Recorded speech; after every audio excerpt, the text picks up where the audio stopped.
అందరికీ నమస్కారాలు. వివిజి గ్రూప్ వీక్షిస్తున్న ప్రేక్షకులకు స్వాగతం, సుస్వాగతం. నమ్మకం అనేది జీవితానికి పునాది. కానీ అది ఉండే పరిమితిని బట్టి వచ్చే ఫలితాలను పూర్తిగా మారిపోతాయి.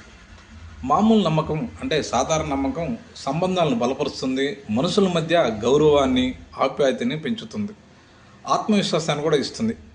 మనపై మరియు తోటి వారిపై నమ్మకం ఉన్నప్పుడు పనులు ప్రశాంతంగానూ విజయవంతంగా పూర్తి చేయవచ్చు.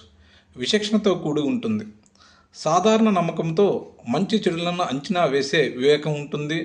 పొరపాటు జరిగితే వెంటనే సర్దుబాటు చేసుకునే అవకాశం కూడా ఉంటుంది. అతి నమ్మకం అంటే అంధవిశ్వాసం, గుడ్డి నమ్మకం. ఇది ఈ అతి నమ్మకము, అతి విశ్వాసంలో మనము ప్రమాదన అంచున పడే అవకాశాలు ఎక్కువగా ఉంటాయి. ఎందువల్లంటే అవతల వాళ్ళని కళ్ళు మూసుకొని నమ్మి విచక్షణ మర్చిపోతే పెద్ద ఎత్తున మోసపోయే ప్రమాదం ఎక్కువగా ఉంటుంది. అది ఆర్థికంగా కానీ మానసికంగా కానీ ఉంటుంది, మనకి హాని కలిగిస్తుంది. సొంత అతి విశ్వాసం అతిగా మారితే ఓవర్ కాన్ఫిడెన్స్ పొగరుగా మారి పరాజయాలు మరియు నష్టాలు దారితీస్తుంది. వాస్తవాన్ని చూడనివ్వదు. ఎదుటివారి తప్పులను లేదా ప్రమాద సూచికలను గ్రహించకుండా కళ్ళకు గంతలు కడుతుంది. మామూలు నమ్మకము జీవితానికి రక్షణ కవచం లాంటిది. అతి నమ్మకము మనల్ని ముంచే ప్రమాదకరమైన గుంట లాంటిది. నమ్మకాన్ని కాస్త విచక్షణ జోడించడం మంచిది. ఎందువల్లంటే అతి నమ్మకం వల్ల చాలామంది అడ్రస్ లేకుండా పోయిన ఉన్నారు. మన రాష్ట్రంలో రాజకీయ చరిత్రలో చాలా మలుపులు తిరిగి ఉన్నాయి.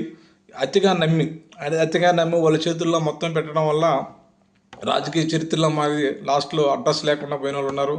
వ్యాపారంలో కూడా ఎదుటి వ్యక్తిని బాగా నమ్మామనుకో, వాడు అన్నీ మన కాడ తెలుసుకొని లాస్ట్కి అతనే ఓనర్ అయ్యే అవకాశాలు కూడా ఎక్కువగా ఉన్నాయి.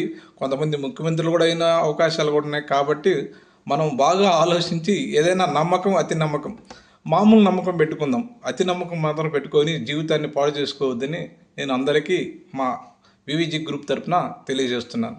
ధన్యవాదాలు.